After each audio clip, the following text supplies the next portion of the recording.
The Martins were a perfectly ordinary family on the perfectly ordinary outskirts of Ravencrest City. On the night it happened, the house was quiet, too quiet, Emma would later think. The kind of quiet that feels like something is holding its breath. It began at 3:17 a.m. Emma woke first, dragged from sleep by a distant, unnatural sound. Not a siren, not an animal, more like a moan, low and jagged, scraping at the edges of the night. She sat up, heart thudding. "Did you hear that?" She whispered to her husband, Mark. Before he could answer, another cry split through the air closer this time. They rushed to the kids' rooms, gathering Lily and Aaron, who were half awake and frightened. The sounds outside multiplied, shuffling, thudding, guttural snarls that made the windows vibrate. When Mark pulled back the curtain, he froze. People, dozens of them, were staggering down the street. Some crawled, some dragged twisted legs behind them. Their skin had a drowned gray tint, lips torn and dripping with something black, eyes clouded over like rotted milk. Lily tugged at Emma's hand. "Mom, they look sick." Emma swallowed hard. "We're leaving now." The city water department, 12 hours earlier. A blue reservoir waved under fluorescent lights. A technician, half asleep, scrolled his phone with one hand and monitored gauges with the other. He didn't notice the pressure jump. He didn't see the hairline crack form in the containment tank. He didn't hear the hiss as something alive began seeping into the city's water supply, microscopic at first, multiplying with impossible speed. By dawn, every home, every faucet, every shower had carried it into the veins of Ravencrest City. Back at the Martins' house, the radio crackled with frantic voices when Mark finally found a working station.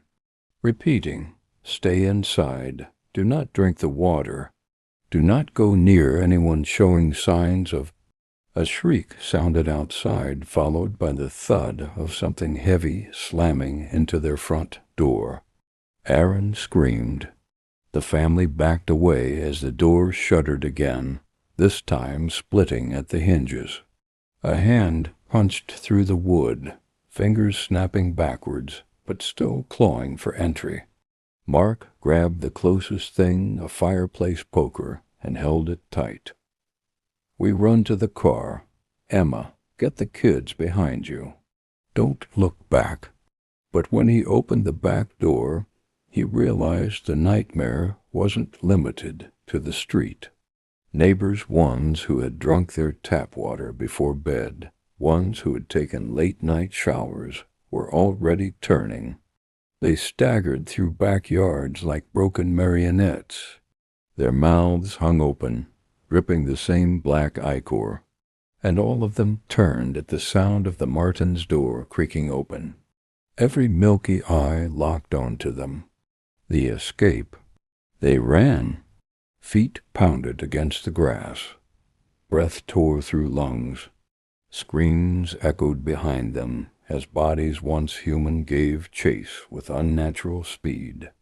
The family reached the car just as the first creature lunged. Mark shoved it back, slamming the door shut as Emma started the engine. The windshield smeared with black as the creatures hurled themselves at the car, palms slapping, jaws gnashing. They tore out of the driveway, tires screeching. The city outside was worse. People ran in every direction, some fleeing, some already infected, some turning even as they begged for help. Fires burned. Cars crashed. Sirens wailed and died. "What happened?" Lily sobbed. Emma's voice trembled. Something got into the water, something that was never meant to. The last broadcast. As they sped toward the city limits, the radio cut in again, this time a single terrified voice. The experiment wasn't supposed to. It wasn't ready. The pathogen, it can reanimate dead tissue. It thrives in moisture. If you can hear this, avoid all water. Don't drink it. Don't touch it. Don't let it touch you. Static swallowed the rest. The Martins drove on. Behind them the city fell. Ahead of them the world waited thirsty, terrified, and unsure how far the contamination had spread. But the water still ran, and so did the dead.